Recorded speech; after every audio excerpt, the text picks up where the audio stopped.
mahasiswa, balik lagi di Prokes Profesi Podcast bersama saya Arum. Dan pada Prokes kali ini di samping saya kanan dan kiri kita sudah kedatangan dua wanita cantik. Beliau berdua ini merupakan penerima beasiswa LPDP. Dan di Prokes kali ini kita bakalan bahas dan ngulik tentang apa sih sebenarnya itu beasiswa LPDP dan juga gimana sih cara kita meraih beasiswa tersebut. Sebelumnya nih, tak kenal maka tak sayang. Kalau hostnya kan mungkin mitra mahasiswa udah banyak kenal ya. Terlebih dahulu kita kenalin dulu nih narasumber kita. Yang pertama dari Kak Elvira, silahkan. Halo mitra mahasiswa, perkenalkan nama saya Elvira. Sekarang sedang menempuh pendidikan di Universitas Negeri Malang mengambil jurusan manajemen pendidikan. Dan juga saya alumni dari Universitas Negeri Makassar mengambil jurusan administrasi pendidikan. Mungkin itu saja ya. Jadi Kak Elvira ini selain alumni dari Universitas Negeri Makassar juga merupakan alumni dari keluarga besar Lembaga Mahasiswa Profesi. Dan ada lagi narasumber saya yang tidak kalah hebatnya. Di sebelah kiri saya ada Kak Fitra, boleh dikenalkan Kak? Oke, halo semuanya. Perkenalkan, nama saya Fitrawati, biasa disapa Fitra. Saya juga alumni dari Universitas Negeri Makassar. Dan insya Allah saya akan melanjutkan studi saya di Universitas Negeri Malang dengan mengambil jurusan pendidikan bahasa Inggris. Mungkin itu saja ya. Berarti ngambilnya jurusan pendidikan bahasa Inggris sama kayak S1-nya ya Kak? Iya. Lanjutin lagi. Oke, langsung aja nih kita pertama-tama bahas dulu sebelum kita ke alur gimana kita dapat beasiswa LPDP. Mungkin ada mitra mahasiswa yang masih bingung sebenarnya beasiswa LPDP itu apa sih dan diperuntukkan untuk siapa saja. Mungkin boleh pertama dari Kak Fitra. Oke. Langsung jawab aja ya. Jadi LPDP itu sendiri yaitu Lembaga Pengelola Dana Pendidikan yang dimana itu tujuannya sendiri itu untuk membantu para seluruh masyarakat Indonesia khususnya itu untuk bagi mereka yang ingin melanjutkan studi mereka khususnya ke jenjang S2 ataupun S3 dan tujuannya itu sendiri yaitu seperti kita ketahui bersama, sebagaimana dengan tujuan LPDP itu sendiri ingin membentuk karakter dari mahasiswa. Ya, mahasiswa itu sendiri, sehingga bagaimana nantinya setelah selesai melanjutkan studinya bisa berkontribusi lebih baik lagi terhadap masyarakat. Mungkin kurang lebih seperti itu. Jadi beasiswa ini diperuntukkan untuk mahasiswa nih yang akan mengejar magister dan mungkin butuh biaya lebih untuk tapi ini bisa di luar negeri juga ya kan? Iya, jadi LPDP itu membiayai baik dalam negeri maupun di luar negeri. Jadi LPDP itu sendiri bekerja sama dengan beberapa kampus yang ada di dalam negeri maupun di luar negeri. Jadi teman-teman bisa cek langsung saja di websitenya LPDP kampus apa saja sih yang LPDP bekerja sama. Gitu ya. Terus aku penasaran nih, gimana sih pertama-tama misalnya Kak Elvira pertama tahu informasi tentang beasiswa LPDP dan akhirnya tertarik buat daftar LPDP itu gimana Kak? Jadi sedikit cerita ya, pas saya wisuda itu di tahun 2022 di bulan Februari dan mendaftar di LPDP itu bulan 3 batch 1 ya kalau nggak salah. Ya, di situ sebelum lulus itu saya mulai mencari mengenai apa sih LPDP. Jadi mulai dari LPDP itu sebagai lembaga pengelola dana pendidikan dan membiayai, mengcover seluruh biaya dimulai dari SPP sampai ke tesis. Dan dari situ saya juga menarik untuk saya daftar gitu setelah lulus. Jadi sebelum lulus wisuda itu saya sudah mulai mencari bagaimana persyaratannya dan apa saja yang dibutuhkan. Aku penasaran nih Kak. Aku kan juga masih menempuh S1 nih dan kedepannya juga kayaknya pengen juga nih S2 magister dan kalau bisa juga dibiayai oleh LPDP. Nah kalau persyaratannya sendiri tuh seperti apa sih Kak Fitra? Ya, kalau persyaratannya itu sebenarnya umum, tapi yang lebih menjurus itu lagi misalnya sertifikat bahasa TOEFL itu harus dimiliki. Misalnya juga untuk lebih mudah lagi teman-teman bisa langsung mengambil LOA dari kampus yang ingin dituju. Misalnya teman-teman ingin lanjut ke Universitas Indonesia. Nah, teman-teman bisa daftar dulu di Universitas Indonesia. Kemudian setelah mendapat LOA, nah teman-teman bisa langsung apply pendaftaran di LPDP. Nah, itu sih sebenarnya syarat, dan yang paling utama juga teman-teman bisa langsung persiapkan dulu esainya. Nah, itu juga hal utama yang harus dipersiapkan dari jauh-jauh sebenarnya. Esai yang paling utama. Itu aja sih sebenarnya. Menarik nih, tadi ada persiapan TOEFL dan ternyata juga ada esainya nih. Nah, kalau TOEFL kan kayak udah pasti gitu kan Kak, bahasa. Nah, kalau esainya tuh bahas tentang apa sih Kak? Jadi esai itu ada tiga sebenarnya. Apa yang pernah diperbuat, apa yang sekarang, dan apa yang akan datang. Tentunya dari esai itu tentunya harus kalian harus menulis karena itu yang akan ditanyakan pas wawancara. Jadi itu harus bagaimana kedepannya, 5 tahun ke depan sampai ke 10 tahun ke depan. Jadi biasanya juga kita membahas bagaimana berkelanjutan seperti itu. Misalkan saya ingin mau jadi menteri misalkan, itu nggak bisa langsung jadi menteri. Jadi harus dijelaskan dulu esainya untuk mencapai menteri itu bagaimana. Jadi itu semua dijelaskan di dalam esai. Berarti dijelaskan secara runut gitu. Iya, secara runut. Aku masih penasaran nih tahap-tahapnya, kan tadi kayak udah ada hal-hal persyaratan, hal yang dipersiapkan. Nah, kalau tahapannya tuh seperti apa sih? Maksudnya kayak apakah wawancara dulu atau tes dulu? Itu seperti apa Kak? Boleh Kak Fitra? Oke. Jadi untuk LPDP itu sendiri ada 3 tahapannya. Yang pertama itu ada namanya seleksi administrasi yang seperti tadi saya sebutkan dengan Kak Elvira juga. Nah, kemudian setelah kita dinyatakan lulus administrasi, kemudian selanjutnya itu ada namanya tes skolastik. Nah, tes skolastik ini diikuti untuk orang-orang yang belum memiliki LOA. Nah, itu salah satu kelebihannya kalau kita memiliki LOA. Nah, kalau kita memiliki LOA, kita tidak harus lagi mengikuti tes skolastik itu. Kita bisa langsung ke tahap yang ketiga, yaitu tahap wawancara atau tahap substansi. Jadi ada 3 tahapan untuk bisa lulus menjadi awardee LPDP. Berarti yang aku tangkap sebenarnya beasiswa LPDP ini sebenarnya bisa daftar beasiswanya dulu dan either kita daftar kampusnya dulu ya. Oh, baru paham. Aku masih penasaran nih gimana sih tips-tipsnya kalau misalnya kita udah ngelewatin 2 tahap administrasi dan substansi, terus kita udah sampai di tahap wawancara, ada nggak sih tips-tips dari kakak untuk tahap wawancara ini, persiapannya seperti apa? Oke, baik. Jadi kalau tips dari saya, tentunya yang pertama itu mempelajari esainya, dan kedua mulai meriset dan mulai mengetahui bagaimana dengan kampus tujuan. Tentunya juga mulai meriset juga dari punya gambaran ke depan, misalkan saya mau ambil tesis seperti apa, dan punya gambaran apa yang akan dilakukan jika lulus LPDP. Dan kedua itu lebih banyak latihan juga sih di depan cermin supaya mungkin teman-teman masih ada yang grogi. Itu yang dari saya sih, lebih banyak latihan di depan cermin seperti itu. Gitu ya Kak.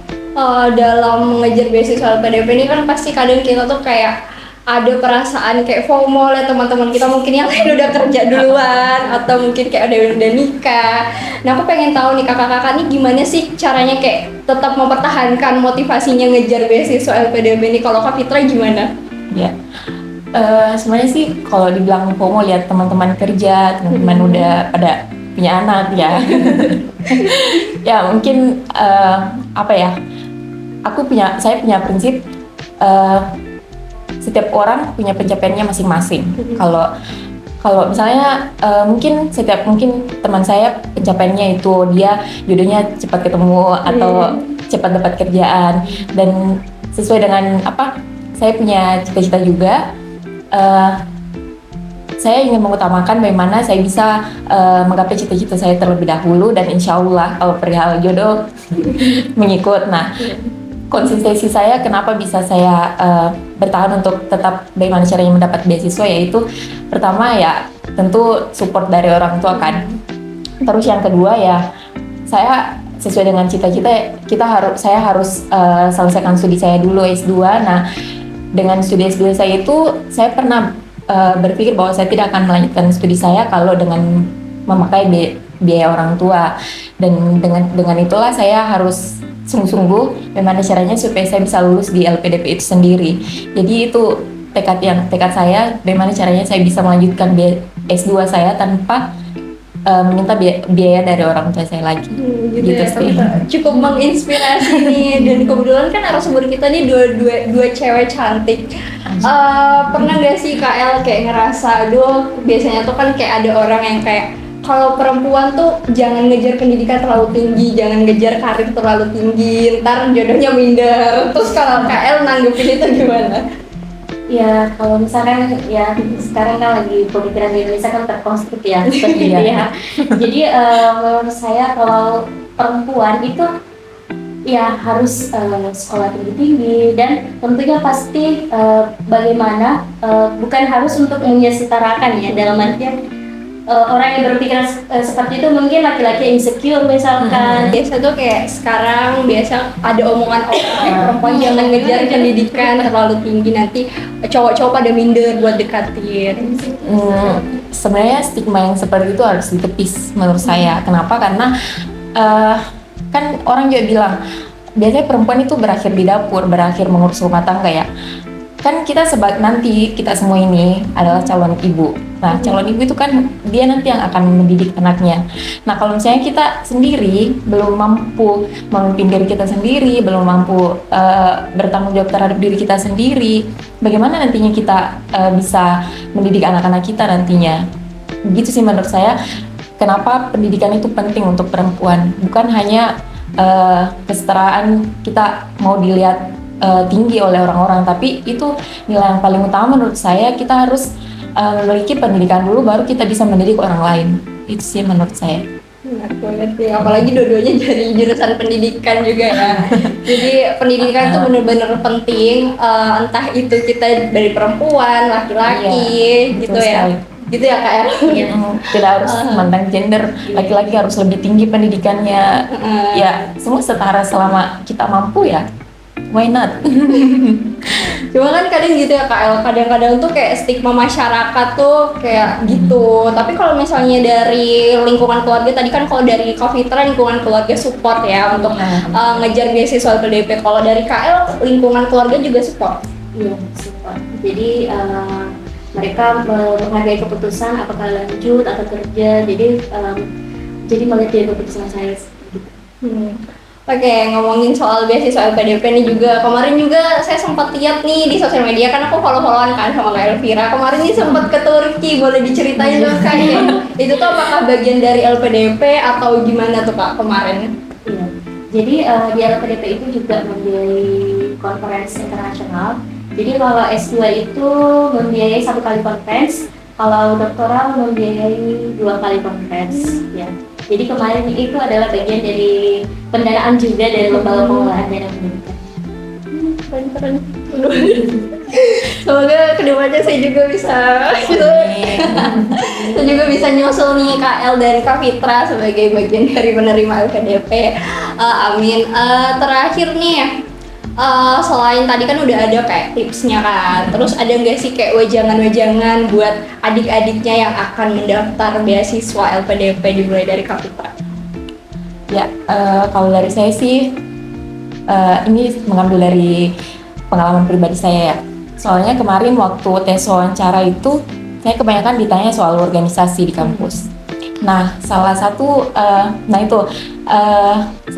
yang ingin saya sampaikan ke adik-adik yaitu jangan capek berorganisasi di kampus, jangan bosan karena banyak stigma di luar yang mengatakan bahwa berorganisasi di kampus itu tidak ada gunanya, hanya wasting time saja, memperlambat penyelesaian kita. Padahal tidak. Saya pribadi merasakan itu sendiri karena pada saat wawancara kemarin saya lebih banyak ditanya apa sih yang saya lakukan selama di kampus selain kuliah di kelas, apa sih yang saya berikan kepada masyarakat selama saya berkuliah dan setelah saya berkuliah. Nah, modal saya pada saat itu ya saya sangat bersyukur saya bisa bergabung di dalam organisasi kampus selama kurang lebih saya berkuliah 5 tahun ya. Dan menurut saya tidak rugi saya kuliah 5 tahun di Universitas Negeri Makassar karena saya mendapat banyak sekali pengalaman, bukan hanya dari akademik saja tapi organisasi itu sendiri, dan itu sangat-sangat membantu saya pada saat mendaftar beasiswa kemarin. Jadi itu sih pesan saya kepada teman-teman, yang mungkin sudah berpikir bahwa mungkin untuk bergabung di organisasi itu nggak usah. Kayak udah nggak zaman gitu. Orang-orang sekarang udah pada lebih baik jalan aja di mall, nggak usah organisasi di kampus ngapain gitu kan. Tapi menurut saya itu banyak manfaatnya sama teman-teman. Nggak merasa rugi itu teman-teman, menurut saya salah besar. Itu aja sih dari saya. Berarti organisasi itu penting juga, Kak. Boleh di-mention organisasinya apa sih yang diikuti selama di kampus? Iya, jadi saya bergabung mulai dari Prodi, Himpunan HMPSB Kreatif, Business English. Kemudian saya bergabung juga di HMJ Bahasa Inggris. Dan terakhir di BEM BSWNM. Cukup aktif ya, Kak? Iya, makanya saya bilang sama teman-teman, khususnya yang mungkin nonton video ini, jangan merasa bahwa bergabung di organisasi itu hanya akan membuang-buang waktu kalian. Memang ada beberapa yang stigma di luar yang beranggapan bahwa organisasi di kampus itu hanya akan memperlambat penyelesaian, tapi menurut saya tidak. Justru membantu saya untuk mendapatkan beasiswa, dan ini approve juga dari orang tua saya karena kebetulan sedikit cerita ya, orang tua saya itu tidak pernah mendukung saya untuk gabung di organisasi, tapi saya selalu sembunyi-sembunyi untuk gabung. Dan saya ditanya waktu saya lulus LPDP, beliau bertanya kemarin waktu wawancara pas saya yang ditanya kenapa bisa langsung, terus saya cerita yang ditanya itu kegiatan saya selama di kampus, ngikutin kegiatan apa saja, dan beliau baru percaya bahwa organisasi di kampus itu betul-betul bermanfaat. Alhamdulillah. Jadi saya nggak sia-sia juga nih gabung di organisasi kampus. Kalau dari KL kan, kalau dari Kapitra tuh kayak organisasi kampus juga penting ya. Kalau dari KL wejangannya apa nih? Apakah banyak berdoa atau gimana nih, Kak, supaya kita bisa meraih beasiswa? Salah satunya berdoa ya. Benar juga dari Kapitra. Tentunya dilihat dari organisasi, tentunya dari pengalaman di kampus, dan bagaimana kalian itu bisa punya value yang bisa dijual kepada orang secara paling penting gitu dari saya. Dan administrasi. Ya, administrasi juga ya. Ya nih, biasa banyak orang yang kayak mereka persiapannya sampai kayak wawancara dulu, padahal administrasinya mungkin belum benar gitu ya, Kak. Ada nggak sih kalau tips yang administrasi, balik lagi nih ke persyaratan, maksudnya kalau administrasinya tuh apa sih dokumen yang dipersiapkan biasanya tuh, Kak? Tadi kan ada kayak TOEFL gitu, maksudnya kayak administrasi yang kayak secara teknikal gitu, Kak Fitra. Yang pertama itu, jadi LPDP itu ada beberapa bagian ya, maksudnya ada beberapa target. Misalnya ada beasiswa reguler. Nah, reguler itu yang namanya, maksudnya untuk pendaftar yang umum, dia berasal dari kalangan mana saja. Maksudnya dari lulusan S1 kemudian dia mau langsung daftar S2 tapi dia tidak memiliki background, misalnya dia PNS atau TNI Polri begitu. Nah, itu persiapannya lebih banyak lagi. Misalnya maksudnya dia lebih dia tidak ada yang secara khusus persiapannya. Maksudnya kayak persiapannya kayak ijazah, tetap TOEFL, ISAI, terus sertifikat. Nah, sertifikat itu juga cukup penting. Mungkin teman-teman menyepelekan malas ikutan kegiatan pada saat kuliah. Nah, itu juga sangat penting karena itu dimintai pada saat administrasi. Jadi itu juga salah satu persyaratan untuk daftar LPDP, sertifikat yang diikuti pada saat kuliah ataupun sekolah.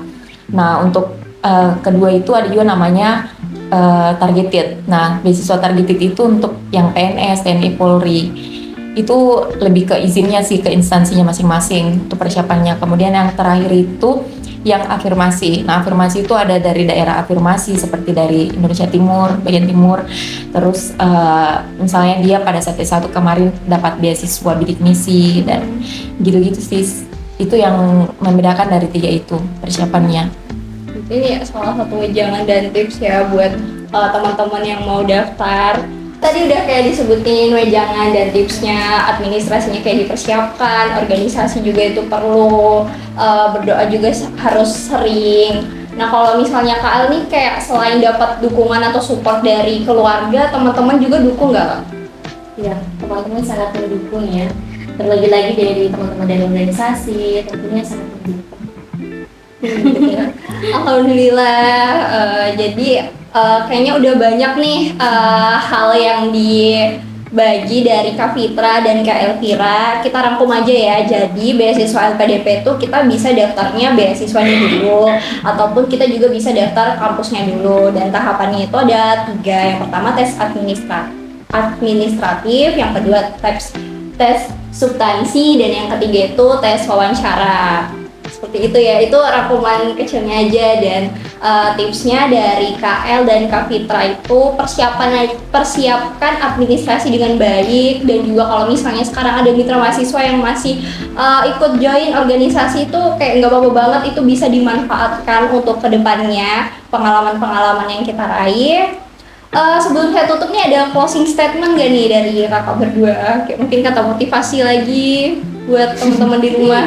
Jangan pernah menyerah ya. Bergibah. Jangan pernah menyerah guys. Jadi harus punya mapping arahnya kemana, ke depan mau jadi apa, dan tentunya kalian harus membuat peta ya, peta. Iya. Bagaimana cara ke depannya, 2 tahun ke depan, 5 tahun ke depan, bahkan 10 tahun ke depan, seperti itu. Kak Fitra gimana? Ya kurang lebih sama sih, tapi intinya teman-teman juga harus konsisten dalam menjalankan apa yang ingin dicapai. Jangan sampai teman-teman di tengah jalan sudah persiapan matang nih mau daftar LPDP, tiba-tiba lihat temannya yang lain daftar, misalnya lihat kerja temannya, dia tiba-tiba pengen kerja juga. Jadi intinya kalau teman-teman mau menggapai sebuah impiannya teman-teman, ya konsisten sih kuncinya, supaya apa yang teman-teman impikan itu bisa tercapai, insya Allah. Jadi intinya kita harus kayak punya prinsip ya, kita harus bener-bener ngejar target yang kita tentukan, gak usah kayak ngelihat orang lain kayak gimana hidupnya, karena kita punya jalan sendiri. Oke, itu aja. Jadi kayak dengan berakhirnya closing statement dari KL dan Kak Fitra, berakhir juga Profesi Podcast pada hari ini. Terima kasih untuk mitra mahasiswa yang sudah menonton. Nantikan Profesi Podcast selanjutnya hanya di Profesi TV. Yeay.